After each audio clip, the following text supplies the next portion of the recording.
Kalau cinta sudah dibuang, jangan harap keadilan akan datang.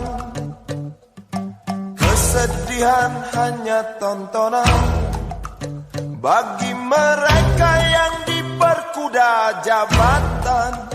Oh ya, oh ya, oh ya, bongkar.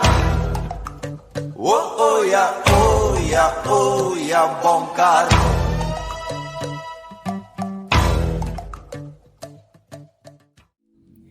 Wah, apakah kalian pernah mendengar lagu ini?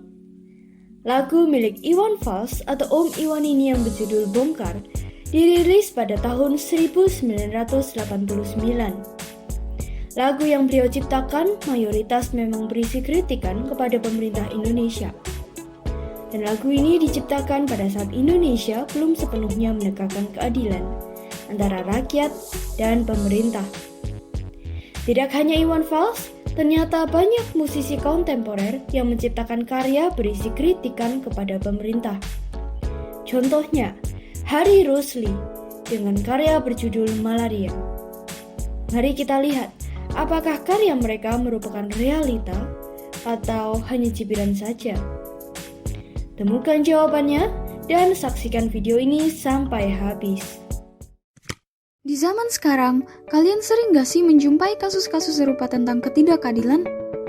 Berdasarkan SDG atau Sustainable Development Goals nomor 16 yang dipublikasikan oleh United Nations atau Perserikatan Bangsa-Bangsa, saat ini masih banyak sekali kasus-kasus seperti pada tahun 2019 ada 357 pembunuhan yang berkaitan dengan ketidakadilan hingga 30 kasus pemaksaan terhadap hak asasi manusia.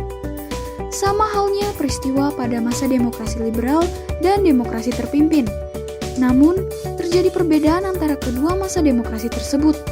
Contohnya, pada masa demokrasi terpimpin, hak-hak dasar manusia semakin lemah karena pemerintah sangat anti dengan kritikan. Sedangkan pada masa demokrasi liberal, masyarakatnya bebas menyampaikan pendapatnya secara terbuka dan pemerintah pada saat itu juga tidak diperkenankan ikut campur serta bertindak sewenang-wenang terhadap rakyat. Lalu bagaimana sih keadaan demokrasi yang terjadi di masa lalu dan sekarang? Jika dilihat dari kuatnya kelembagaan, demokrasi pada zaman dahulu masih kurang kuat karena seringnya berganti-ganti kabinet yang menyebabkan hak suara masyarakat tidak diprioritaskan. Sedangkan di zaman sekarang ini, demokrasinya sudah tertata dan kabinetnya sudah stabil. Namun, pemerintahnya masih belum mampu untuk mempertanggungjawabkan tugas dan kewajibannya dengan baik. Peraturan-peraturan juga kurang ditegakkan secara tegas, sehingga mengakibatkan permasalahan seperti ketidakadilan dalam mewujudkan hak-hak masyarakat. Beberapa contoh kasus ketidakadilan yang pernah terjadi di Indonesia diantaranya ada seorang ibu yang mencuri susu dan minyak angin untuk anak dan suaminya yang sedang sakit dengan kasus pencucian uang seorang pejabat sebanyak 40,5 M. Dalam kasus ini, ibu tersebut dijatuhi hukuman penjara selama 7 tahun, sedangkan pejabat yang melakukan pencucian uang hanya dijatuhi hukuman selama 3,5 tahun. Dari dua contoh kasus ini, kita tahu bahwa keadilan di Indonesia belum benar-benar diterima oleh rakyat kecil, yang mana ketika ada kasus yang terjadi pada pejabat, maka proses hukumnya diperlambat dan dicurigai karena sogokan. Akan tetapi, jika ada kasus yang menimpa rakyat kecil, maka proses hukumnya cepat ditindaklanjuti dan pihak berwenang kadang egois, sehingga mencari untung dari rakyat kecil yang tidak bisa berbuat apa-apa karena tidak ada cukup uang untuk membebaskan dirinya. Sebenarnya, pemerintah sudah menetapkan peraturan undang-undang dasar untuk memperoleh keadilan yang diatur pada pasal 17 yang berbunyi, setiap orang tanpa diskriminasi berhak untuk memperoleh keadilan dengan mengajukan permohonan, pengaduan, dan gugatan, baik dalam perkara pidana, perdata, maupun administrasi, serta diadili melalui proses peradilan yang bebas dan tidak memihak, sesuai dengan hukum acara yang menjamin pemeriksaan yang objektif oleh hakim yang jujur dan adil untuk memperoleh putusan yang adil dan benar. Indonesia merupakan negara yang memiliki banyak perbedaan. Entah itu perbedaan pendapat, ras, suku maupun budaya. Perbedaan itulah yang merupakan ciri khas dari kemajemukan bangsa. Namun, ketika kita tidak mampu lagi menanggapi perbedaan itu sebagai anugerah Tuhan, maka dapat terjadi perpecahan. Kita bisa memberantas perpecahan itu dengan cara saling menghargai dan mendukung satu sama lain untuk melestarikan budaya. Kebudayaan yang perlu dilestarikan di zaman sekarang ini, salah satunya adalah aksara Jawa. Mengapa demikian? Karena kini fungsi aksara Jawa pelan-pelan mulai tergantikan dengan aksara Latin. Bahkan, sebagian dari masyarakat Jawa sudah tidak mengenal lagi aksara warisan dari leluhur ini. Dengan begitu, Dinas Kebudayaan Daerah Istimewa Yogyakarta pernah menggelar Kongres Aksara Jawa pertama pada 22 sampai 26 Maret tahun 2021. Kegiatan tersebut merupakan sebuah bentuk pertanggungjawaban terhadap kebudayaan. Tak hanya warisan kebudayaan, Indonesia juga memiliki kerajinan yang tak kalah menarik. Salah satunya anyaman bambu.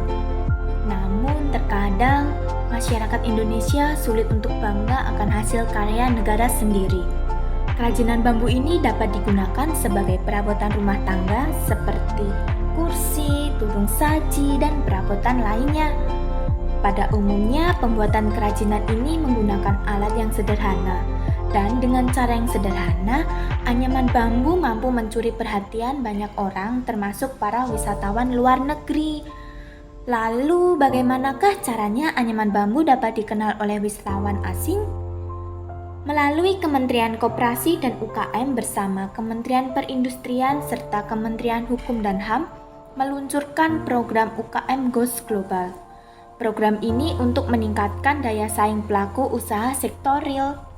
Event UKM Goes Global dan raihan rekor muri ini menunjukkan bentuk dukungan kementerian pada pelaku UKM.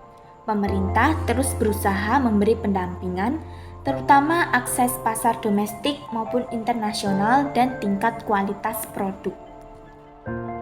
Selain aksara Jawa, kebudayaan Indonesia lainnya adalah pencaksilat. Pencaksilat merupakan kesenian turun-temurun yang berkembang sampai sekarang. Saat ini, pencaksilat tidak hanya dikenal di negara-negara rukun Melayu atau Asia Tenggara, tetapi juga ajang multi-event internasional seperti SEA Games. Di dalam kesenian pencaksilat, terdapat nilai-nilai luhur universal yang dapat dijadikan sebagai pedoman hidup. Nilai-nilai luhur tersebut diantaranya seperti nilai pertemanan, persaudaraan, perdamaian, etos kerja, keberanian, semangat berkompetisi, kebersamaan, harmoni, keindahan, dan penghambaan kepada Sang Pencipta sehingga layak untuk menjadi warisan budaya Indonesia. Pencaksilat juga dapat menjadi sarana pembentukan karakter anak bangsa di masa depan dengan cara membela yang benar, yang lemah, dan bersikap jujur. Jadi, dari keberagaman dan kemajemukan bangsa yang kita miliki, janganlah ada perselisihan yang tidak perlu. Budaya aksara Jawa, pencaksilat, anyaman bambu, dan budaya lainnya jangan sampai hilang. Belajar untuk saling menerima, jujur, dan menegakkan keadilan. Dan yang terutama, kita butuh lembaga yang kuat, terciptanya bangsa yang lebih tentram dan damai. Tak peduli ras, budaya, etnis, atau apapun itu, kita berhak untuk bersuara. Kita berhak untuk mendapatkan keadilan kembali. Kembalikan hak dan keadilan kami. Akhir kata, kami persembahkan lagu ini untuk pemerintah. Mari kita sama-sama menikmati dan meresapi. Terima kasih, sampai jumpa di kesempatan berikutnya. Jangan harap keadilan akan datang. Kesedihan hanya tontonan bagi mereka yang diperkuda jabatan. Oh ya, oh ya, oh ya, bongkar. Oh ya, oh ya, oh ya, bongkar.